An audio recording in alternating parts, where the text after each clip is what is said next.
For the better part of the last decade, 3 rappers have more than stood out of the current crop of the rap artists. A look at their pathways might shed a little light on just why their reign might not end so soon. Hi, I'm Jasmine with Pulse Music, and if you're new to the channel, consider subscribing for more content like this. Now, let's see what makes Cole, K-Dot, and Drizzy top dogs of this generation.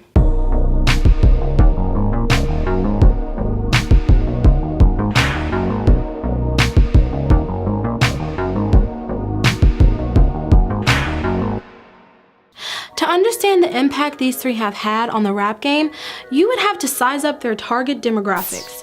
Cole and Drake tend to draw the college crowd, while Kendrick draws most of his crowd from a more street-oriented audience. The collegiate crowd also splits into 2 demos that contrast Drake's and Cole's musical styles. Drake is the Billboard giant that delivers party anthem after party anthem. And while he does explore relatable themes of love and vulnerability and isolation, we know him mostly for his songs that make up the bulk of the club playlists and inescapable radio smashes. He serves his demo well. The crowd that is aware of their insecurities and weaknesses, but is also ready to party and forget about their problems in the short term. Cole, on the other hand, caters to the more pensive and conscious collegiate crowd with themes geared towards social issues that range from self-awareness and empowerment to critiquing society as a whole and offering enlightenment. Cole does have the cookie-cutter mainstream appeal, and he could always go that way if he really wanted to. We all know about Can't Get Enough and Work Out, which Cole and one of his influences, Nas, cite as one of his least favorite songs in his catalog. Cole's music attracts and keeps his fan base well. His music has taken on more of a serious and educational tone after his first album though. And there's nothing to suggest that he may ever go back that route. Kendrick's crowd is more of a street focus, but also carries themes very similar to Cole. His Damn album felt like his answer to critics that said he couldn't make songs that would appeal to the mainstream media. While keeping his storytelling and lyrical ability intact, yes, Humble was a Hot 100 #1 single, and K-Dot even taunts his contemporaries in his feature on Future's Mask Off remix. Kendrick relates street life and the black plight effortlessly in his music, and he does it well. The 3 are different but very similar. Their backgrounds also play a part in their music. Kendrick is Compton through and through and is a rap street commentator. One of Cole's best accomplishments is earning his degree, a promise that he made to his mom. He offers an educated outlook on the culture. You graduated magna cum laude, I hope I'm saying that right, from St. John's University. That's something that's very rare that you don't hear a lot from with a lot of rappers. You don't talk about it a lot. Did that help you? Did education help you become a rapper? I think so. I think I'm a communications major. In general, it just gave me another life experience, 4 years of a life experience that other rappers don't have. And it gives, my perspective is unique. And it's Because how? Because college forces you to show that you can start and finish something and to set goals. That's true too. Meet deadlines. That's true too. That's a great point. But really more so just because I left my city, I left town. I went to another place that I didn't know anybody. I met kids from all over and developed relationships, and I learned so much more, and I grew, and there's more experiences over here that are unique to me and a bunch of kids out there that are in school or went to school that the average rap story that we know about came from the hood, had to sell drugs. You know, which is, I respect those stories because these are my friends too. These are their stories, but I'm bringing something else.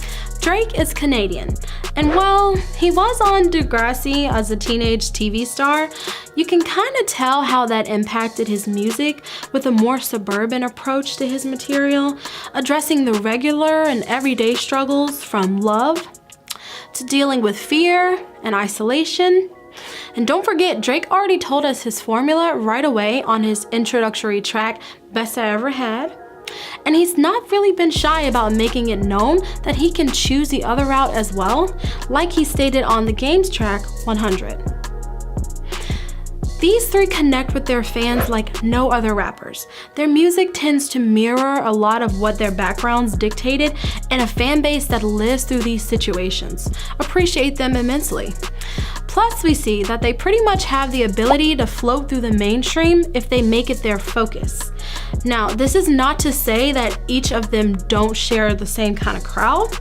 Cole and Kendrick in particular can intertwine their fan bases easily, even being rumored to work on a collab album for years, a treat that their fans have been asking for. Plus, being a Pulitzer Prize-winning artist shows that Kendrick's work appeals to more than just a street fan base and is recognized by the collegiate crowd. His music speaks to more of the lens that he views the world from. Early Drake and Cole also had similar outlooks before Cole focused more on serious subject matters. Now, Drake attacks a more individualistic approach to music, speaking on his audience's innermost insecurities, saying what most men wouldn't, but what most women would want them to say, a space that rappers generally haven't visited. Think of Drake's Marvin's Room as LL Cool J's I Need Love on steroids. But on a grander scale, you can think of them as a culmination of over 40 years of pioneering from some of the greats in the past. Rap and hip-hop as a genre has come a long way to becoming one of the most consumed forms of music today. Now, you can see how the influence that the likes of Nas or KRS-One led to a J Cole, or the lyrical and technical standards that Rakim and Andre 3000 pioneered for Kendrick. Not to mention how the melodic rappers of the early 2000s featuring Ja Rule, Fire Festival, and Nelly, and the classic Jay-Z, or the introspective LL Cool J and Kanye West led to Drake's ultra domination of the pop charts. In short, these three are the combination of some of rap's legends. Eventually, they will transition into OGs. Cole seems to have already taken a patriarchal role, especially in his latest album, KOD, offering words to some of the new talents emerging in the game right now. Only question is, who's got next once their domination subsides? The younger rappers have already begun jostling for spots with friendly, and not so friendly, rap beefs emerging lately. So who do you think has the next decade? Leave a comment below and let us know who you think has it. Maybe it's Big Soulja. Drake? Drake? The nigga that got bodied by Pusha T? The nigga that's hiding his kid from the world, but his world wanna hide from the kid? Aubrey Graham in a wheelchair? Drake? Yes! And don't forget to like and subscribe to Pulse Music and be a part of our conversation. Until next time, peace.